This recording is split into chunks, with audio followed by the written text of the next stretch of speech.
헤라비전에 오신 것을 환영합니다. 트로트와 발라드가 주류로 자리 잡고 있던 90년대 초 한국 가요계에 랩과 힙합이라는 다소 낯선 장르를 들고 나와 그 이후로 한국 가요계뿐만 아니라 문화, 사회 전반에 걸쳐 큰 변화와 영향력을 미친 댄스 그룹이 있었습니다. 그 그룹의 이름은 바로 서태지와 아이들. 그들이 브라운관에 첫 등장했을 때 소위 전문가라는 사람들의 반응은 냉담했습니다. 멜로디 라인이 되게 약한 것 같아요. 아무래도 멜로디 랩을 라인. 하다 보니까 멜로디 부분은 많이 다른 곡보다 훨씬 좀 신경 안 쓴 것 같은 그런 기분이 들어요. 네, 알겠습니다. 서태지 씨 잘 드세요. 네, 멜로디 라인이 좀 약하다는 하광훈 씨의 평이었고, 그 다음에 양희자 선생님 평을 좀 해주십시오. 네, 특히 노랫말이 많이 들어오셨을 것 같아요. 네, 저는 그 노래를 들을 때 거의 습관적으로 노랫말부터 이렇게 유심히 듣게 되는데 네. 노랫말을 들을 때 두 가지로 듣게 돼요. 하나는 올바른 문장으로 돼 있는가, 다시 말하면 얘기가 되는 건가, 또 하나는 새로운 얘기인가. 예. 그 두 가지로 보게 되는데, 근데 어떤 그 새로운 형식의 그 내용까지 어떤 새로움이 기들여졌으면 참 좋았겠다 하는 그런 생각이에요. 네. 충고의 말씀 새겨서 듣겠습니다. 서태지 씨 잘 들으세요. 네.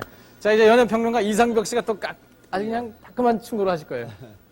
의욕적으로 보여서 우선 저는 호감 있게 봤습니다. 근데 재밌는 것은 동작은 대단히 격렬한데 노래는 섬세한 편이고, 동작을 너무 관심을 두어서 그런지는 몰라도 동작 속에 노래가 조금 묻힌 것 같은 그런 아쉬움이 없지 않았습니다. 안정적인 화성 안에서 완벽히 계산된 멜로디 위에 서사 구조를 지닌 가사말을 얹어 노래를 만들던 그 당시의 트렌드 관점에서 서태지의 파격적인 음악은 기본도 안 되어 있는 이상한 노래였죠. 멜로디 없이 내지르는 랩과 문법이 무시된 앞뒤가 없는 가사말. 춤은 백댄서나 추던 시절에 가수가 노래보다 춤으로 눈을 사로잡으려 하는 것도 뭔가 마음에 들지 않았죠. 서태지와 아이들은 이날 신인 가수 평점에서 사상 최저점인 7.8점이라는 충격적인 점수를 받게 됩니다. 여러분 박수를 보내주세요. 서태지와 아이들은 그렇게 브라운관에서 잠시 반짝하고 사라지는 듯했습니다. 그러니까 뭐 여기서 거의 한 10점 전용록은 되는 거죠. 의미 있는 80점 말을 아니에요. 남깁니다. 평은 저희가 하는 게 아니라 시청자 여러분들이 하는 거니까 네. 그분들께 저는 맡기겠습니다. 감사합니다. 네. 전영록 그 역시 그의 전성기 시절 가요계에 신선한 바람을 몰고 와 인기를 얻은 가수였기 때문에 무언가 감지했던 걸까요? 천재는 천재만이 알아본다고 하죠. 그 다음 날부터 서태지와 아이들은 청소년들 사이에서 핫한 이슈가 됩니다. 여지껏 30, 40대 이상의 사람들 위주로 돌아가고 있던 대중음악 시장에 심상찮은 움직임이었습니다. 그 이후 여러분들도 알고 계시듯 서태지와 아이들은 음악 산업의 전통 체계를 모두 무너뜨리고 가요계를 넘어 사회 통념, 부조리, 사회 문제들에까지 큰 영향력을 끼치며 사회 전반에 의식의 변화를 가져왔습니다. 이것은 잔잔한 호수에 큰 바위가 떨어진 것과 같이 너무나 급진적인 파격과 혁신이었습니다. 별거 아니라고 치부하던 기성세대들은 당황했고, 가요계 전문가들은 물론 기존의 체계에서 권력을 갖고 있는 자들은 온갖 비판과 공격을 하기 시작했습니다. 염색 금지, 영어 가사말 금지, 가사 검열, 복장 검열, 공연 심의 등등 권위자들은 자신들이 할 수 있는 모든 것을 했습니다. 하지만 대중들의 반응은 그와 반대였습니다. 방송사의 모든 상을 휩쓸었고 가요 차트에서 17주간 1위를 차지하는 등의 기염을 토해냈죠. 그렇게 서태지와 아이들은 지금까지도 가요계의 전설과 같은 존재로 남아있습니다. 이 당시 서태지와 아이들이 만들어낸 혁신은 이후 지금의 대중가요 산업의 틀을 만들었습니다. 지금 세계 무대에서 한국 음악이 큰 인기를 끌며 한류를 몰고 온 것도 이 당시 이러한 급진적 변화와 혁신이 있었기에 가능한 일이었다고 생각합니다. 그리고 그것의 원동력은 대중의 힘이었습니다. 사람들은 신화위에서 헤비메탈을 하던 서태지가 왜 갑자기 댄스 음악으로 데뷔했으며 돌연 왜 은퇴를 했나 의문을 갖습니다. 저는 개인적으로 서태지가 추구한 최종 목표는 락이었다고 생각합니다. 하지만 락은 댄스 음악보다도 더 비주류였던 음악이었고 락으로 직진했다면 사람들의 관심을 받지 못했을 겁니다. 대중의 사랑을 못 받는 음악 활동은 창작자를 경제적으로 힘들어지게 하면서 원하는 음악을 오래 하지 못하게 되겠죠. 그래서 좀 더 대중적 요소를 가지고 있던 랩 댄스 음악으로 대중의 관심을 모으고 자신의 캐파를 키워나갔던 거라 생각합니다. 여기서 이준호와 양현석은 로켓으로 치자면 발사체 역할을 했다고 봅니다. 로켓이 어느 정도 궤도에 올라와 발사체와 분리되어 화성, 즉 서태지의 본연의 목표인 헤비메탈로 나아간 것이죠. 서태지는 그렇게 개인 앨범을 이후에도 발표하며 난이도 있는 음악 세계를 펼치고 있지만 이미 그 팬덤이 막강하기에 그의 전설은 아직도 끝나지 않았습니다. 저는 가끔 일론 머스크를 보며 서태지를 떠올립니다. 그리고 이러한 급진적 혁신에 반응하는 세상에 대해 좀 더 이해하게 됩니다. 일론 머스크가 왜 하는 사업들마다 이토록 많은 공격을 받고 있고 쉽게 가는 일들이 없는지, 왜 사람들은 혁신을 맞닥뜨리면 거부 반응을 하게 되는지를요. 가만히 생각해보면 성공하는 혁신은 나름의 패턴이 있는 것 같습니다.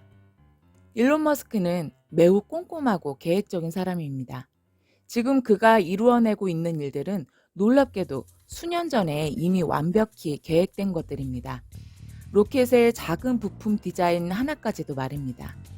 이 모든 것들은 화성 이주라는 단 하나의 목표에 조준이 되어 있죠.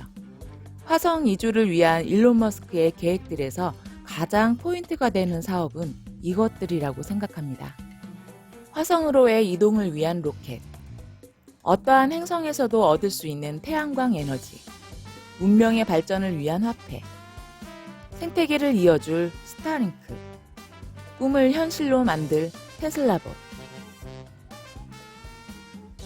일론 머스크는 어떠한 사업이 발전하고 성공하기 위해서는 대중들의 관심과 지지가 꼭 필요하다는 말을 한 적이 있습니다. 제가 전에 내가 가고자 하는 방향과 같은 방향으로 흐르는 강물을 타야 힘들지 않고 빠르게 목적지까지 도착할 수 있다는 비유를 들었던 것 생각나시죠? 화성 이주의 필수적인 전기 에너지 사업의 성공을 위해서는 사람들의 관심이 필요했고 이때 일론 머스크가 꺼낸 카드는 바로 고가의 로드스터였습니다. 기존의 슈퍼카들을 휘발유가 아닌 전기 에너지만으로 성능과 가격에서 오징어로 만들 로드스터로 테슬라라는 회사의 존재를 대중들에게 알렸습니다. 아마 저가의 평범한 중소형 차였다면 이목을 끌기 힘들었을 겁니다. 대량 생산이 어려운 테슬라로서는 소량의 럭셔리카로 시작하는 것이 유리하기도 했고요. 일론 머스크는 테슬라를 통해 화성 프로젝트를 위한 자금을 조달할 수 있었고 태양광 에너지를 발전시킬 수 있는 토대가 되었습니다. 그리고 배터리 기술과 충전 기술에 더 박차를 가할 수 있게 되었죠. 테슬라로 만들어진 팬덤은 스페이스 X로 이어져 대중들 또한 일론 머스크와 함께 화성으로의 꿈을 꾸는 현재에 다다랐습니다. 서태지가 대중들의 관심을 받기 위해 1집 앨범을 대중적 요소의 멜로디와 소재로 이루어진 곡들로 채워 팬덤을 만들어 나가고 그 팬들을 자신이 추구하는 음악적 성향으로 끌고 간 것과 비슷합니다. 덕분에 얻은 부로 음악 활동도 마음껏 할 수 있었죠. 이처럼 성공한 혁신가들은 대중의 힘이 얼마나 강력한지 잘 알고 있습니다. 문명이 발전하기 위해선 경제 시스템 구축은 필수적입니다. 그 대안이 여러분도 알다시피 도지코인입니다. 이것은 꼭 화성이 아니어도 암호화폐는 반드시 와야 할 미래입니다. 그러나 블록체인은 물론 암호화폐의 가치에 대해 관심은커녕 존재도 모르는 일반 대중에게 도지코인을 들이댔으면 어떻게 되었을까요? 씨알도 안 먹히는 일이었을 겁니다. 마치 전통적인 트로트와 발라드가 주류였던 시기에 헤비메탈로 데뷔하는 무모함과 같았을 겁니다. 물론 댄스 음악도 큰 파격이긴 했지만 대중이 거부감 없이 다가가기엔 비교적 쉬웠었죠. 사람들은 일론 머스크가 작년에 비트코인을 테슬라 결제 수단으로 허용했다가 금세 마음을 바꾸어 돌연 취소한 것에 대해 먹튀 논란을 일으켰습니다. 비트코인으로 테슬라 결제한다며 가격을 있는 대로 올려놓고 최고점에서 팔고 나간 후 테슬라 결제를 취소했다고요. 하지만 비트코인을 전혀 매도하지 않았다는 것은 여러분도 알고 계실 거예요. 정신을 차리고 나니 이런 생각이 듭니다. 결국 이렇게 해버릴 거라면 애초에 왜 비트코인을 허용한 거야? 영향력을 가진 사람으로서 판단이 너무 섣부르고 가볍다고들 생각했죠. 일론 머스크가 그 일로 비트코인을 통해 수익을 챙기진 않았지만 한 가지 얻은 것이 있습니다. 바로 암호화폐에 대한 대중의 관심입니다. 그동안 암호화폐에 관심 없던 사람들에게 암호화폐라는 존재를 상기시켜 주었습니다. 그리고 암호화폐 시대의 본격적인 시작을 알렸죠. 테슬라 결제를 허용해주며 암호화폐의 쓰임을 예시로 보여줬고 투자 대상으로 바라보게 해주는 계기가 되었습니다. 그 후 일론 머스크는 사람들에게 도지코인의 존재를 알리는 사건을 일으킵니다. 스페이스X가 도지코인을 달에 올려놓을 것이라는 트윗으로 도지코인의 가격을 정말 달로 갖다 놓았습니다. 이것은 비트코인으로 암호화폐가 대중에게 어느 정도 인식이 있었기에 가능했던 일이라고 생각합니다. 한마디로 비트코인은 도지코인이 달로 가기 위한 발사체 역할이었죠. 물론 이것은 제 주관적인 생각입니다. 일론 머스크가 진행하고 있는 크고 작은 사업들이 정말 많습니다. 일론은 돈을 벌기 위해 회사를 만드는 것이 아니라 목표를 위해 필요하기 때문에 회사를 만든다고 했습니다. 그 수많은 사업들을 서로 연결하여 유기적으로 움직이게 하는 것이 바로 스타링크입니다. 그리고 화성 위에 그 거대한 생태계를 올려놓는 물리적인 작업은 테슬라봇이 하게 될 것입니다. 여러분, 도지코인이 아직도 일론 머스크의 장난 같습니까? 300조가 넘는 자산을 갖고 있는 그를, 화성으로 인류를 보내기 위한 이 모든 미친 일들을 해내고 있는 그를 고작 개미들 주머니 터는 사기꾼으로 보는 게 합리적 이성입니까?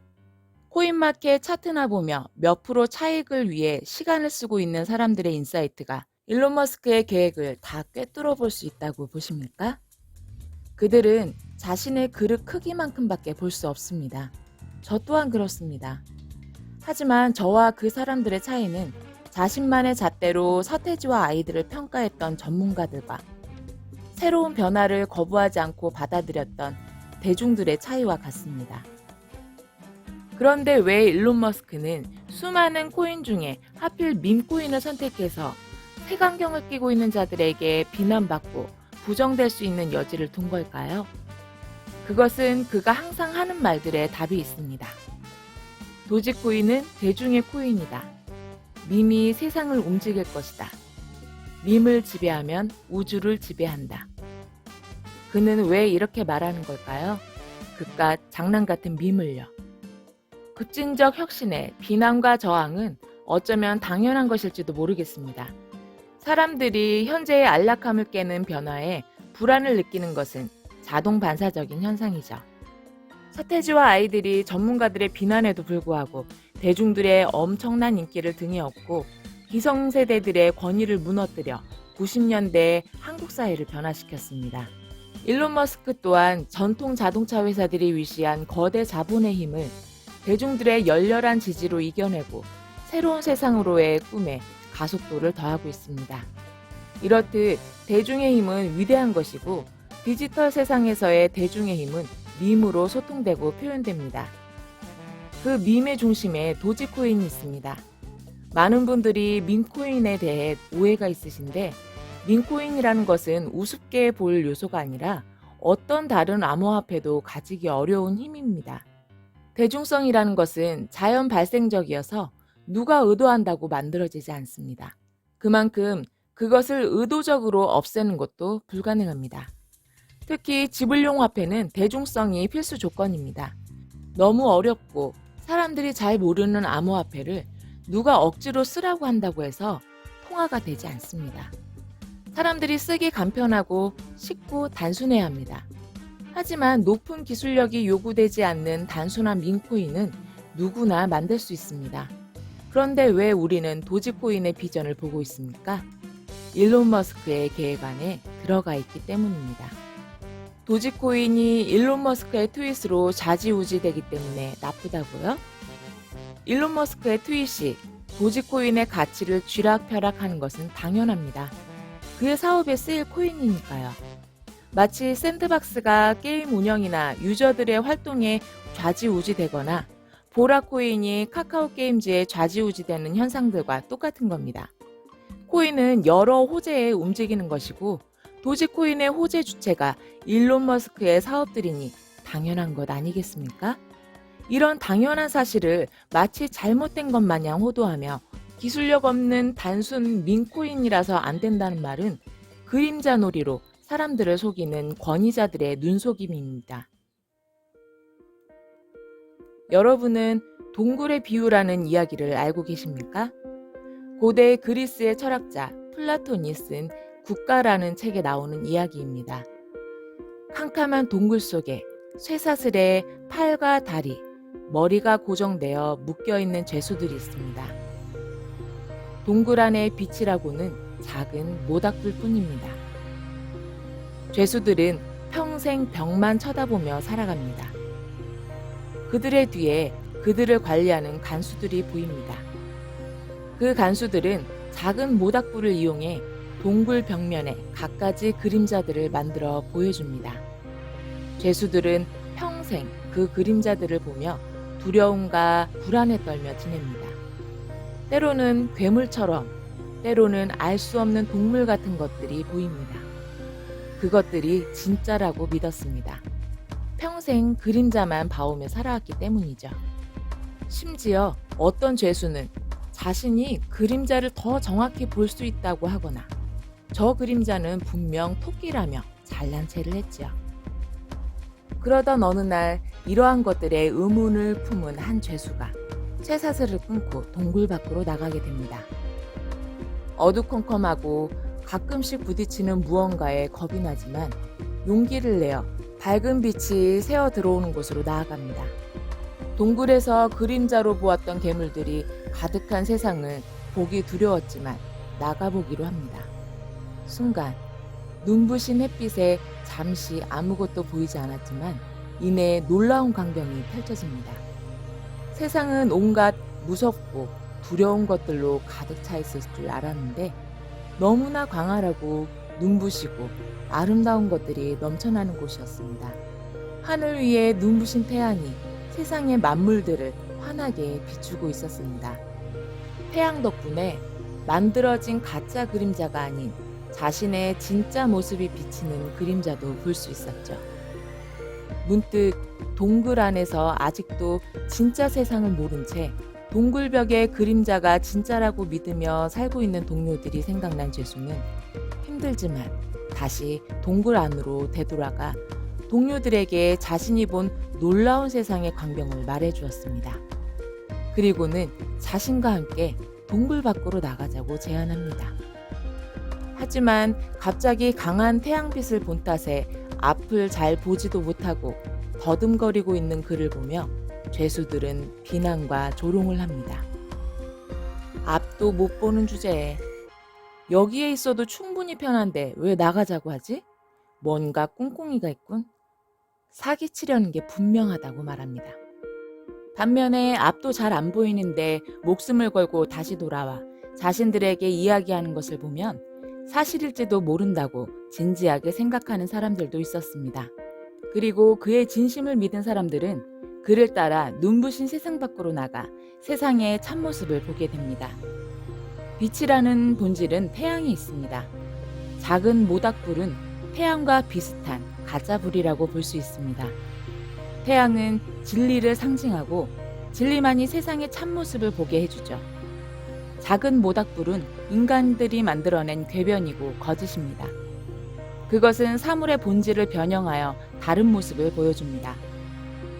우리는 사고와 행동을 권력자들에게 고정당한 채 그들이 보여주는 세상이 진실이라 믿으며 살아가고 있습니다. 평생 그렇게 살아왔으니 그걸 벗어나고자 하지도 않으며 오히려 그것이 안전하다고 생각하기까지 합니다. 통념과 관습을 깨버리고 혁신을 한 자는 진리를 발견하고 진리가 보여주는 참모습을 알게 됩니다.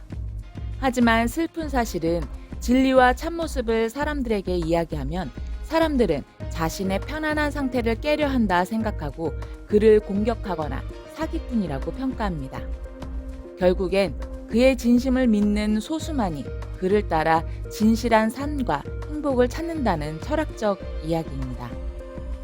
이 이야기는 마치 작게는 투자 시장에서의 개미와 세력들, 크게는 일론 머스크와 세상의 이야기를 하는 듯합니다.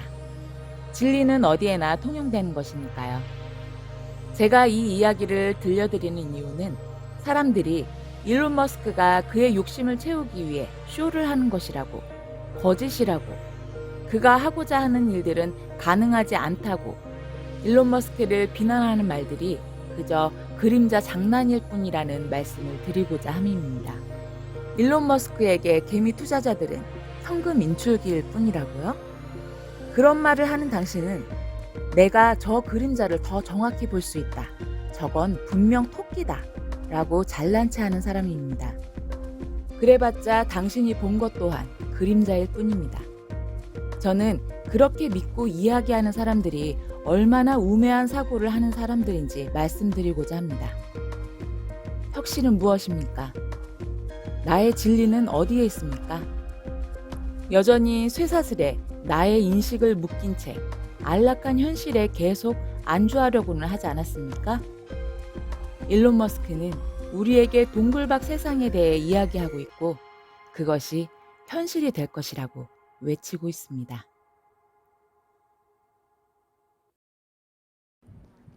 Let's make this real. Cool.